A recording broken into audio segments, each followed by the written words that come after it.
Olá, olá, olá, boa noite para todo mundo, sejam todos muito bem-vindos. Tem mais gente chegando aí. Vamos continuar o nosso bate-papo, não é? Estamos trabalhando com os procedimentos especiais e hoje a gente vai falar sobre as possessórias. Então, o material já foi enviado para você. Apesar do site da FAP estar fora do ar, você tem acesso ao Moodle normalmente, né? Então, acredito que todo mundo tenha conseguido acessar, baixar o material de hoje também. Então, vamos lá. Sem mais delongas, vamos direto ao nosso objeto de análise de hoje. A gente vai conversar sobre as ações possessórias. E nós estamos caminhando na ordem mesmo da maneira como o Código de Processo nos apresenta. Então, nós vimos consignação e pagamento. Ontem nós falamos sobre ação de exigir contas e hoje nós trabalharemos com as possessórias. Antes de nós passarmos a tratar especificamente da previsão do CPC, que vai estar lá no artigo 554, né, e seguintes, vamos relembrar alguns conceitos que vocês certamente estudaram em direitos reais, né, ou direito das coisas, né, o mesmo nomenclaturas diferentes para a mesma coisa. Então vamos relembrar algumas ideias, né? Vamos pensar um pouquinho em torno dos conceitos iniciais que nos auxiliam a estudar e aprofundar esse nosso pensamento, essa nossa reflexão acerca desse grupo de ações que são tão importantes para a tutela da posse. Logo de cara, antes de nós trabalharmos com as conceituações específicas, é importante que a gente relembre, é meio que o óbvio, mas a gente precisa pontuar essas coisas. As ações possessórias, elas têm por objetivo a proteção da posse. Então, não se utiliza a ação possessória para proteger propriedade, no sentido de buscar reconhecimento de propriedade. Ah, professor, mas se eu sou proprietário de um imóvel e ele é prejudicado por alguma maneira, eu não posso buscar a sua proteção por uma ação possessória? Pode, mas por quê? Porque o fato de ser proprietário significa que nós também temos como desdobramento da propriedade a posse do bem. Então, faz parte da experiência da propriedade a configuração da nossa posse. E a nossa posse ela pode ser direta ou pode ser indireta, né? E aí isso precisa ser bastante compreendido entre nós.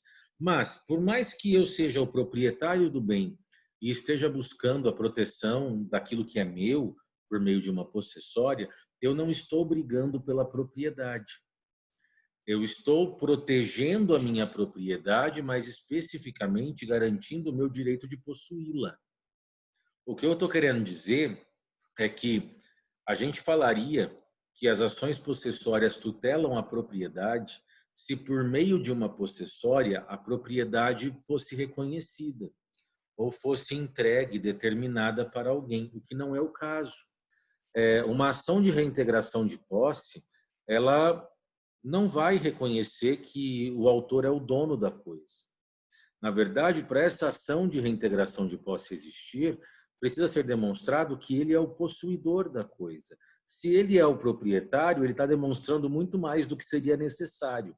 Então, esse é o ponto. É claro que se eu for o dono da coisa, eu posso proteger isso por uma possessória, porque eu também sou o possuidor. Mas não é a via adequada para eu ter a propriedade reconhecida sobre a minha pessoa, para que o juiz diga que eu sou o proprietário da coisa. Não. Ele vai reconhecer que eu sou o possuidor da coisa. E diante desse reconhecimento, as demais medidas serão praticadas, tá bom? Então, para a gente seguir, vamos dar uma olhada nesses conceitos iniciais, como posse, detenção, propriedade, falar um pouquinho sobre domínio, que são conceitos muito importantes para nós seguirmos no nosso estudo. Então, vamos lá. Posse. Esses conceitos, eles possuem a definição no próprio Código Civil. Então, o Código Civil, no artigo 1196, ele define para nós o que é posse. como que eu considero alguém possuidor de alguma coisa? E aí ele diz no caput do 1196, considera-se possuidor todo aquele que tem de fato o exercício, pleno ou não, de algum dos poderes inerentes à propriedade. Bom, para a gente entender posse, é necessário que nós entendamos a propriedade, porque ser possuidor é exercer um ou alguns dos direitos decorrentes da propriedade, mas jamais todos. Só exercerá todos os direitos decorrentes da propriedade o proprietário. Então, para a gente voltar a falar do possuidor, vamos dar um toque aqui sobre a propriedade. Propriedade está no 1228. E aí diz o caput do 1228, tudo isso Código Civil, tá? O proprietário tem a faculdade de usar, gozar, dispor da coisa e o direito de reavê-la do poder de quem quer que a injustamente a possua ou detenha. Então, diante disso, nós temos a seguinte conclusão, que o proprietário é aquele que, diante da sua propriedade, ele tem a possibilidade de usar, gozar, dispor, usufruir, reivindicar da coisa. Então, proprietário é aquele que traz sobre si todas essas possibilidades de uso, de gozo, de disposição e do direito de reaver a coisa, se por acaso ela lhe for tomada. Um ponto importante também que define a figura do proprietário, porque é exclusiva ao proprietário, é a possibilidade de gravar ônus, de dar em garantia. Então, é só o proprietário da coisa que pode entregar o bem à hipoteca, por exemplo, ou que pode empenhar a coisa, dar em garantia. Isso é exclusividade do proprietário, porque ele exerce essa gestão completa sobre a coisa, sobre aquilo que ele possui. E a posse, então, a partir da compreensão da propriedade, é o exercício pleno ou não de algum desses direitos de propriedade. Então, o possuidor é aquele que pode usar a coisa, que pode aproveitar, usufruir da coisa, pode reaver por meio de uma possessória. Se eu alugo um imóvel e esse imóvel é invadido, eu, como possuidor, sou legítimo para ingressar com uma possessória, porque eu tenho o direito de reaver. Agora, o que o possuidor não pode fazer? Ele não pode dispor da coisa. O possuidor não pode vender o imóvel, ou o móvel, que seja, não pode vender o bem. Ele não pode dar o bem em garantia, porque não é dele. Então, ele tem a possibilidade de exercer algum ou alguns direitos decorrentes da propriedade, mas não todos. Então, a diferença ou a distinção entre mero possuidor e proprietário é uma distinção quantitativa. Eu analiso todos os direitos decorrentes da propriedade. Vejo todos. O proprietário é aquele que tem a possibilidade de fazer uso de todos esses direitos. Já o possuidor é aquele que não tem a possibilidade de utilizar de todos esses direitos, de todas essas possibilidades. Isso é exclusividade do proprietário, tá? E a detenção? Onde que a detenção ela aparece? É detenção cível, né? Detentor, conforme o artigo 198, é aquele que se acha em uma relação de dependência para com o outro. Ele conserva a posse em nome deste, que é do outro, e em cumprimento de ordens ou instruções suas. Detentor é menos que posse. Então, o detentor ele não é possuidor propriamente dito, à luz do 196. O detentor é aquele que usa a coisa mediante subordinação e em cumprimento de ordens do proprietário ou até mesmo do possuidor. Exemplo, se você tem um mercado e nesse mercado você dispõe de uma picape para fazer entregas das compras das pessoas. E aí não é você que está levando, transportando essas compras, você contratou um funcionário para dirigir essa picape durante o período de trabalho. O funcionário, ao adentrar a picape e dirigi-la até o imóvel daquele que fez a compra para fazer as entregas, ele é mero detentor, ele não é possuidor. Porque ele não pode usar a coisa da maneira como ele bem entender, como é o caso do possuidor. Ele está utilizando o bem para uma finalidade específica que lhe foi ordenada e mediante ordem e subordinação de outro, que é o dono, ou que poderia ser o possuidor. Certo? Agora, se eu fosse possuidor efetivo da coisa, como acontece quando eu alugo um imóvel, eu realmente organizo o imóvel do jeito que eu quero. Claro que eu não faço tudo o que eu quiser, não posso sair quebrando parede, mas assim, a maneira como eu vou usar o imóvel, onde eu vou dormir, se eu vou limpar ele todo dia ou não vou, eu tenho muita liberdade no ato de usufruir da coisa. Já o detentor, não. A sua utilização do bem é extremamente restrita e condicionada àquilo que lhe foi determinado, àquilo que lhe foi ordenado. Beleza? Tudo bem essa questão de posse, detenção e propriedade? Se você, por acaso, ficou com dúvida em algum desses 3 institutos, me manda aí. Ou às vezes nem ficou com dúvida, mas não consegui entender totalmente. Para mim não está tão clara essa distinção. Manda aí para mim. E se está tudo ok, me fala que está tudo ok.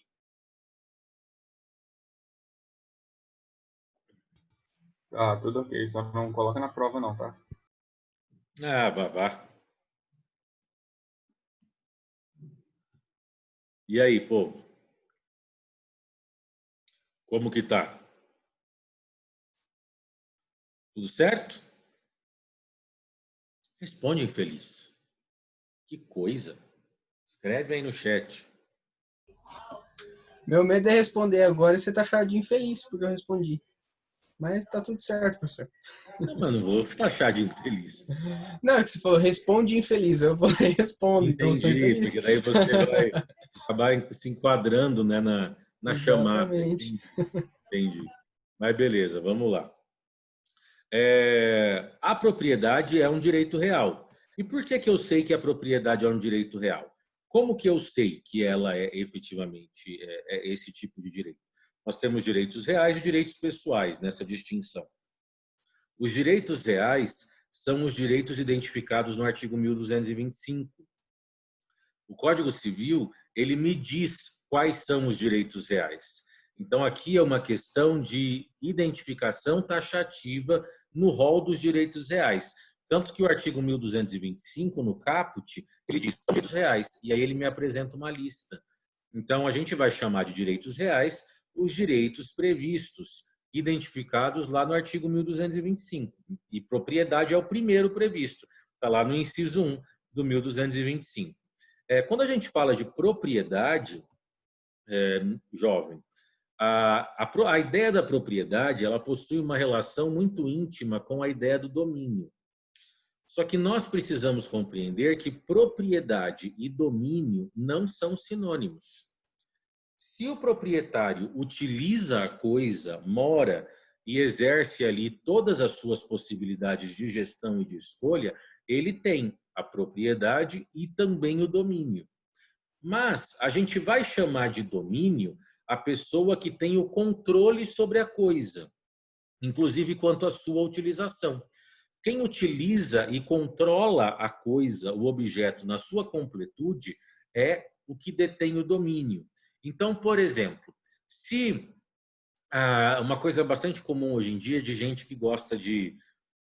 eu tenho visto muito isso, assim, pessoas mais velhas que querem... vou já dividir as coisas em vida para não dar trabalho para os filhos, para que eles não tenham que fazer um inventário, enfim. E aí ela faz uma doação em vida e faz aquela doação com reserva de usufruto, sabe? Então você tem lá uma senhorinha, um senhorzinho, e eles têm uma chácara, e eles fazem a doação para os filhos com reserva de usufruto, garantindo sobre eles o direito de ficar no imóvel, morar, tirar dali o seu sustento, plantar, tirar renda dali, tudo para eles, até o momento do falecimento deles. Nesse caso, quem é o proprietário a partir da doação? O proprietário são os filhos, porque é uma regularidade formal. Eles são os proprietários, eles são os donos da coisa. Mas quem efetivamente detém o domínio? O domínio é aquele que, de fato, faz a gestão e a utilização completa da coisa. Nesse nosso exemplo, o senhorzinho e a senhorinha, eles são as pessoas que detêm o domínio do bem, porque é eles que utilizam o bem para extrair tudo aquilo que eles desejam. E os filhos são somente proprietários, mas não possuem o domínio da coisa. Então, aqui é só um esclarecimento, eu coloquei até uma citação aqui para tentar deixar um pouco mais claro, que, de maneira geral, o domínio e propriedade serão confundidos, serão conceitos comuns. Mas nós temos como separar o domínio da propriedade, principalmente se o proprietário não reside no bem, não utiliza o bem, não extrai do bem o seu alimento, a sua manutenção, o seu sustento. E aí aquela pessoa que faz tudo isso em relação ao bem, ainda que não seja proprietário, será a pessoa que exerce o domínio, que domina a coisa, bem nesse sentido mesmo. O artigo 1210, e aqui nós também estamos falando até agora tudo do Código Civil, ele vai nos falar sobre os direitos decorrentes da posse. Então, os direitos que surgem a partir da constatação da posse. E aqui haverá posse no caso de ser mero possuidor, no caso de ser proprietário e também no caso de ter o domínio. Agora, detentor não tem a posse da coisa. Aí é somente a detenção, que é a menor das possibilidades. 1210 diz o seguinte: o possuidor tem direito de ser mantido na posse em caso de turbação, restituído no caso de esbulho e segurado de violência iminente, se tiver justo receio de ser molestado. Jovens, o artigo 1210 do Código Civil, você precisa destacar com um asterisco, porque ele te dá as 3 hipóteses de ações possessórias. Então, as ações possessórias são previstas no Código de Processo Civil e também são previstas no Código Civil. E o 1210 nos dá essa deixa de como o possuidor faz a defesa da sua posse. Daí ele diz, ele tem o direito de ser mantido na posse, se ela for turbada, de ser restituído da posse, se ela for esbulhada, ou de ser protegido de violência iminente, se ele tiver justo receio de ser molestado. E é muito importante esse termo, justo receio. Você vai entender, fica tranquilo, tá? Parágrafo 1º do 1210. Tudo isso seguindo o material, né? O possuidor turbado ou esbulhado poderá manter-se ou restituir por sua própria força, contanto que o faça logo. Os atos de defesa não podem ir além do indispensável à manutenção ou restituição de posse. O que é o 1210, parágrafo 1º? Vamos anotar isso. Então, artigo 1210, parágrafo... Gente, como é que eu faço esse parágrafo mesmo? Acho que o Jonathan me falou como é que eu faço o parágrafo. Eu não estou achando nem o botão, não achei o botão do parágrafo. É FN? Não, não é FN. O senhor vai apertar Ctrl Alt e o botãozinho. Eu acho. Ctrl Alt? Não é Ctrl Alt, não. É aquele Alt GR lá. Então é diferente. Não, beleza. Mas, não, é porque você que me falou que era esse Alt aí. Mas muito obrigado. É porque no computador é Alt 21, né? Eu acho que faz o desenho do parágrafo. Eu não sei, o meu notebook é o Ctrl Alt daí. Ah, tá. Beleza. Mas obrigado. Mas aqui já coloquei. Então, no parágrafo 1º, nós temos essa previsão que ela se chama desforço imediato. Desforço imediato. O que é isso? Se eu verifico que tem alguém turbando a minha posse, ou alguém que de fato invadiu a minha propriedade, o que eu posso fazer? Eu posso olhar para a criatura e pensar, fazer uma reflexão mesmo. Será que eu dou conta? Se eu acho que eu dou conta, eu posso ir para cima do infeliz e expulsar ele na marra de casa. Ainda que seja na chinelada, na cintada, não posso. Claro que daí essa questão. Olha a parte final, né, do parágrafo 1º. A minha é como se fosse uma legítima defesa. Aqui, na verdade, é a legítima defesa da posse. O parágrafo 1º. Ele trata exatamente da chamada legítima defesa da posse. os meus atos eles precisam ser atos proporcionais para repelir o indivíduo.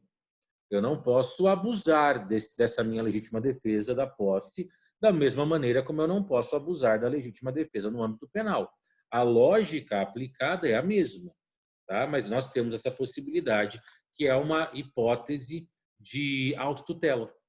Quando você viu lá em Teoria Geral do Processo, a autotutela, ou também chamada autodefesa, né, que é fazer justiça com as próprias mãos, né, fazer a defesa de si mesmo, ela é proibida, salvo quando a lei expressamente a permitir. O parágrafo 1º do 1210 é uma hipótese permissiva para o exercício da autotutela, onde me é permitido, ainda que por meio da violência, defender a posse, a minha posse. Beleza? Bom, para que isso fique claro, o que é turbação? Vamos entender essas situações, né? Até mesmo do 1210. Ficaria mais para frente para a gente falar sobre isso, mas vamos falar sobre isso agora.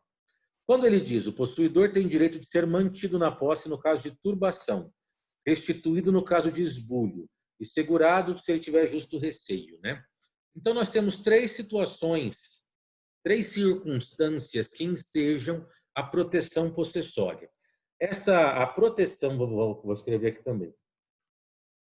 Proteção possessória pode ocorrer nos casos de ameaça, que é a última parte do 1210, eu vou fazer de baixo para cima, tá? Esbulho e turbação. Ameaça é meio óbvio, né? O que é ameaça? Alguém está ameaçando, e uma ameaça que tenha condição de me gerar um receio, né? E essa ameaça me gera a necessidade de proteger a posse. Esbulho. Esbulho é perda da posse. O esbulho, essa perda da posse pode ser total ou parcial. Então, se eu tenho uma chácara e eles invadem a cerca e ficam lá num canto, mas não chegam até a casa, houve um esbulho parcial, porque houve uma invasão. Eu perdi uma parte da posse, não ela toda. E se eles invadirem a ponto de me pôr para correr, eu tenho esbulho total. Independente de ser parcial ou total, eu posso ter a proteção da posse. E o que é turbar? Turbação. Turbação é atrapalhar a posse.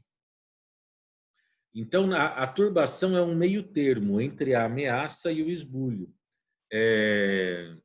Então, na turbação, as pessoas elas estão prejudicando o seu livre exercício da posse. Exemplo de turbação: derrubar árvore no meio do caminho para não te deixar chegar até a propriedade, ou queimar pneu na frente da propriedade. Todos esses atos são atos de atrapalhar a posse, de gerar algum tipo de prejuízo para o exercício da posse do possuidor. Isso é turbação. Tá bom? É importante nós entendermos essas hipóteses, porque cada hipótese vai ensejar uma ação possessória específica. Então, também já adiantando uma conversa que nós falaremos daqui a pouco. Em caso de ameaça, a ação será interdito proibitório. Em caso de esbulho, a ação será reintegração de posse. E em caso de turbação, a ação será manutenção de posse. Tá? E eu vou ter que explicar na minha petição inicial qual é a circunstância. A gente tem fato e fundamento jurídico. O meu fato: eles estão pondo fogo ali na frente, derrubando a árvore, não estou conseguindo sair daqui. Então, isso configura turbação. Qual vai ser a minha ação? Ação de manutenção da posse. É muito importante eu identificar qual é a hipótese concreta que está acontecendo sobre a minha realidade. E, diante dessa identificação, eu consigo chegar até a ação específica. Tá bom? Bom, ações possessórias. Quais são os fundamentos jurídicos que nós temos em torno das ações possessórias? Aqui eu coloquei para vocês o intervalo de dispositivos que você vai encontrar ações possessórias, essa matéria, no Código Civil e no CPC. No Código Civil, artigo 1196 até o 1224. Então, se você tiver que fazer uma possessória, é importante que você dê uma olhada entre esses artigos. E no CPC, onde eu olho, artigo 554 até o artigo 568. Do 554 até o 568 é esse capítulo dentro dos procedimentos especiais que fala das ações possessórias. Inclusive, ele chama ações possessórias. E também, obviamente, tem o artigo 319 do CPC. Tá bom? Temos uma súmula que fala sobre possessória, súmula 487 do STF. Também é importante você dar uma olhadinha nessa súmula. Tá? Bom, aqui nós temos uma nomenclatura, e é uma nomenclatura que a gente tem que tomar um certo cuidado, que é essa nomenclatura aqui, ó, interditos possessórios. Interdito possessório é sinônimo de ação possessória. Por que eu falo que você tem que tomar cuidado? Porque uma das espécies das ações possessórias se chama interdito proibitório. E aí eu não posso confundir interdito proibitório com interdito possessório. Infelizmente, houve uma escolha muito infeliz na nomenclatura, porque não precisava ser uma nomenclatura tão próxima assim, né? Mas que fique claro isso. Se você ler alguma coisa, porque os interditos possessórios, ele está falando das ações possessórias, das três, de todas. Agora, se ele falar interdito proibitório, ele está se referindo à possessória específica no caso de ameaça à posse. Tá? Tem que tomar cuidado aí com essa diferença, com essa especificidade. Quais são os interditos possessórios? Esses três: reintegração de posse, manutenção e interdito proibitório. A gente já falou sobre eles e qual a relação, né, com a hipótese fática em relação à medida processual que eu tomarei. Essas três modalidades de interditos possessórios, elas são as modalidades previstas enquanto procedimento especial. Mas elas não representam a única maneira de tutelar a posse, porque existe uma outra ação chamada de imissão de posse. E a emissão de posse não é uma ação possessória, porque a gente vai chamar de ação possessória, de interdito possessório, somente as três específicas do procedimento especial: reintegração, manutenção e interdito proibitório. Mas existe uma outra forma de tutelar a posse, que é por meio da emissão de posse. Mas a ação de emissão de posse, ela é uma ação de procedimento comum. Ela não tem procedimento especial. Olha uma diferença que o professor Marinoni, o Luiz Guilherme Marinoni, faz. A ação de reintegração de posse é fundada na posse existente, no direito à posse que já reside sobre a pessoa. E a ação de emissão de posse é baseada em documento que outorga direito à posse. Vamos entender aqui qual é a hipótese de cabimento da ação de emissão de posse. A gente tem a emissão de posse quando a pessoa, o indivíduo, ele não era possuidor e ele possui agora, a partir de agora, um documento se tornando possuidor. Esse documento dá à pessoa direito a ser possuidora, a ser possuidor. E por algum motivo não estão entregando a ele, não estão permitindo que ele tenha posse da coisa. Então, nesse caso, é emissão de posse, porque ele precisa entrar na posse da coisa pela primeira vez. Porque quando a gente pensa em reintegração da posse, eu só vou reintegrar aquilo que já era meu, aquilo que já estava na minha esfera de controle. Eu vou manter a posse, mas para eu manter eu já tenho que ter. É manutenção de uma posse existente. Agora, na emissão, não, eu não tenho a posse. Eu tenho o direito de posse, mas ela ainda não me foi permitida usufruir dela. Então, vamos pensar aqui num exemplo prático de uma situação de emissão de posse. Vamos pensar assim, você vai até uma imobiliária, porque você vai mudar de cidade e você precisa, então, alugar um imóvel. E aí você escolhe o imóvel, o seu cadastro ele é aprovado e você, então, assina o contrato de locação. E pelo contrato fica combinado que no dia 30 de outubro você receberia as chaves para adentrar no imóvel. E está tudo certo. Você já fez o pagamento de um sinal que eles pediram antes, enfim, está tudo certo, tudo assinado, você tem direito de usar o bem. Só que chega dia 30, você vai até a imobiliária para pegar as chaves e fazer a sua mudança, e eles falam assim, olha, a gente não vai mais alugar para você.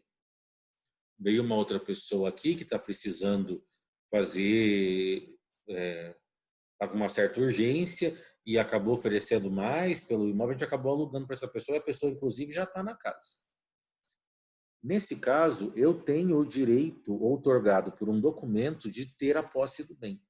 Mas eu nunca tive a posse até o momento, porque eu entraria na posse daqui a alguns dias. Isso é caso de emissão de posse, porque eu ingresso com uma ação para que o juiz reconheça que eu tenho o direito de ter a posse e essa posse me será entregue. Isso é emissão de posse. Eu não tinha a posse e eu não estou na posse nesse momento, mas tenho o direito de tê-la por um documento, por alguma prova que me garante esse direito, que me garante essa possibilidade. Se eu já estivesse na posse do bem, e aí, por exemplo, o dono do imóvel aparece na minha casa do nada, na marra, e começa a colocar minhas coisas para fora. Eu fecho ele para fora e posso pedir uma reintegração de posse, reconhecendo que eu sou possuidor e quero me manter ali enquanto possuidor, pelo menos até terminar o nosso vínculo contratual. Enquanto o nosso vínculo contratual existir, o proprietário não pode simplesmente aparecer. Eu já sou o possuidor da coisa. Então, na emissão da posse, o objetivo é fazer com que o autor tenha acesso à posse e se torne possuidor logo pela primeira vez sobre aquela coisa, que ele se torne possuidor inicial, né? Inicialmente sobre aquele bem. Então, essa é a figura da emissão. Então, na hipótese de emissão, não cabe reintegração. Não tem como eu utilizar reintegração, manutenção ou interdito se for essa hipótese de emissão. Esse exemplo de um contrato de locação assinado, do qual eu nem entrei no imóvel ainda. Não dá para utilizar as ações possessórias do procedimento especial, porque elas só servem para proteger uma posse já existente. Nesse caso, a posse ainda não é existente. A posse é uma perspectiva, é um direito futuro que eu ainda não exerço. Se eu não exerço a posse no momento em que aconteceu o problema, eu não posso fazer uso das ações possessórias. Para usar reintegração, manutenção e interdito proibitório, eu tenho que estar na posse do bem. Eu tenho que ter a posse da coisa. Se eu não tenho, mas algo me garante o direito de ter, aí é emissão de posse. Certo? Bom, aí eu coloquei para vocês a questão da ação reivindicatória, né? A ação reivindicatória ela é prevista na parte final do 1228, quando ele fala de reaver, né, a propriedade, direito de reaver a propriedade, o direito de reivindicar a propriedade, né? O que acontece aqui? A ação reivindicatória ela é uma ação que discute propriedade e não posse. Então, a ação reivindicatória ela serve para que a parte ingresse com uma medida judicial para que a propriedade do bem lhe seja reconhecida. Então, é uma hipótese diferente das possessórias. Aqui eu não estou satisfeito só com o reconhecimento de posse. Eu quero que seja reconhecido que eu sou o dono da coisa. É para isso que serve uma ação reivindicatória, para a reivindicação de propriedade e não de posse. Para reivindicar posse, aí eu vou fazer uso da emissão de posse se eu não tiver a posse, né? Agora, se eu já tenho a posse e eu perdi por algum momento e quero reaver essa posse, aí eu faço uso da reintegração de posse. Então, se a discussão é sobre propriedade, esquece possessória, vai para uma reivindicatória. Tá bom? Aqui duas terminologias em latim bastante utilizadas, tem que tomar cuidado com com o nosso tempo, né? Que é esse ius possidendi e ius possessionis. O que é isso? O ius possidendi é o nome que eu dou para o fundamento jurídico da reivindicatória. Então, quando o direito à posse ele é reivindicado como decorrente da propriedade, aí eu tenho essa figura do ius possidendi. Aqui é a briga pela propriedade da coisa. Agora, se eu estou discutindo posse, direito de posse, e eu quero fazer aquelas firulas que o direito adora, utilizar palavras bonitas, diferentes, aí é ius possessionis. Não existe ação possessória baseada em ius possidendi, porque ius possidendi é o que sustenta uma reivindicatória, uma reivindicação de propriedade, da posse atrelada à propriedade. Ok? Nesse ponto aqui do material, é feita uma distinção, né, entre emissão e entre reivindicatória. Na verdade, eu já falei, já falei sobre isso antes. Né? Aqui é só um resumo. A reivindicatória é uma ação proposta pelo dono, tem que ser o proprietário, ele que é o legitimado ativo para propor a ação reivindicatória. E a emissão, ela tem como legitimado ativo todo aquele que possuir um documento que outorga direito à posse. Então, é diferente nesse primeiro aspecto. Em segundo ponto, a emissão ela tem uma cognição parcial, uma análise limitada, porque ela só analisa a posse, e a reivindicatória ela tem uma cognição plena, porque ela está analisando quem é dono da coisa. Né? Então, são as duas diferenças principais. Para a gente fechar a questão dessa primeira parte, né, do nosso encontro, vamos logo falar do primeiro artigo das ações possessórias, que está lá no CPC, artigo 554, que vai falar sobre a fungibilidade. As possessórias já começam a ser previstas em um contexto de fungibilidade. Olha o que diz o artigo 554. A propositura de uma ação possessória em vez de outra não obstará a que o juiz conheça do pedido e outorgue a proteção legal correspondente àquela cujos pressupostos estejam provados. O que é isso? Aqui é fungibilidade de verdade. Eu ingressei com uma ação de emissão. E aí, no dia seguinte, a minha propositura da ação invadiram a minha propriedade. Seria reintegração. Tenho que emendar? Não. Aplica-se a fungibilidade. Então, se eu ingressei com interdito proibitório e no momento em que o juiz deferiu, recebeu o meu processo, houve o esbulho, ele vai determinar a ordem de acordo com a realidade do momento. Então, não tem problema nenhum essa realidade ser alterada. E para fechar, antes que caia, a fungibilidade ela é somente entre as três possessórias: interdito proibitório, manutenção e reintegração. Não há fungibilidade entre elas e a emissão de posse, ou entre elas e a reivindicatória. Então, a fungibilidade é somente entre as possessórias de procedimento especial. Só as três. Tá bom? Vamos fechar aqui e já voltamos. Até daqui a pouco.